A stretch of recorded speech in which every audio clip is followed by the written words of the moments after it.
Hello, I'm Lisa, and this is my good colleague, Mr. Indiana Bones.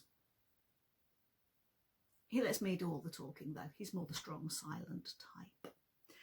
Now, we're going to help you have a look at how you can tell an awful lot about an animal just by looking at its skull. And principally, you can tell whether it's predator or prey, whether it's carnivore or herbivore. So we're going to start with the predators. I've got a replica, that means copy, of a dog's skull here.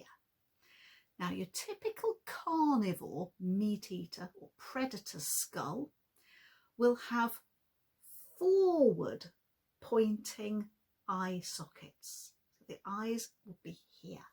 And a predator needs to look forwards so that it's looking at the prey, it's watching what it's creeping up on and keeping its eyes straight looking at it. Contrast that with a sheep's skull. So this is a plastic copy of a sheep's skull. On sheep, the prey, the eye sockets are very much on the sides of the head. It's looking more around because it's constantly on the lookout for whether or not this is creeping up on it. So predator's eyes point forwards, prey's eyes point to the side.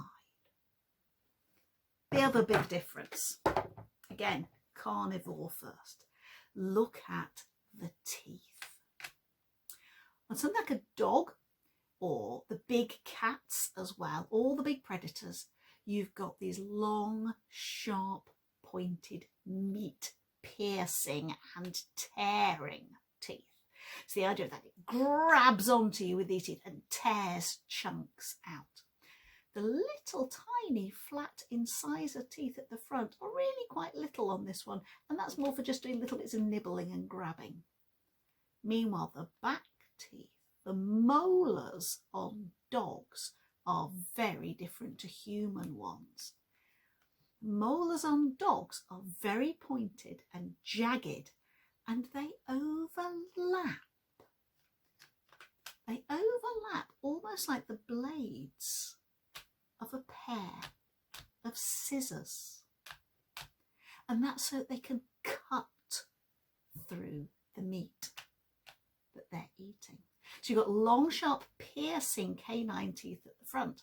And then these back teeth, these ziggy-zaggy shaped ones that overlap, they're called carnassials. Carnassials. Compare that to the herbivore's teeth. On a sheep, no long pointed canines at all. And sheep and cows don't even have top teeth in their incisors. They just have the bottom ones, and they have like a leathery type patch on their gums so they can grip at the grass that they're eating and go snip, snip, snip, snip, cut, cut, cut with those front teeth. And then their back teeth are completely flat. Look how flat they are. They've got some ridges in them, and that helps them to grind their food. And a lot of herbivores chew sideways, like that, to grind the food between their teeth. So, predator, forward pointing eyes to keep you in focus while it's creeping up on you, and then those teeth designed for piercing and tearing at your flesh, while the prey has sideways pointing eyes to keep looking all around and keep a lookout, and has the flat grinding teeth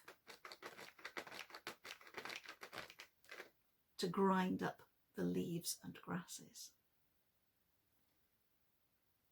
What about humans then? Well, excuse me, Indiana. Humans have a mixture of teeth. We evolved quite early on to cook our food, so we lost the need for big, sharp, ripping canines, but we have our incisors for cutting food at the front, all that biting off chunks of things, and we have our flat molars at the back for grinding things up. But we can only chew up and down.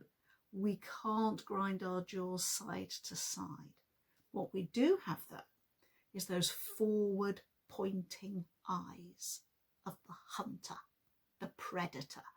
So we would be going out hunting other animals. That's why we have forward pointing eyes rather than the sheep's sideways pointing ones. You're right. Doesn't say a lot.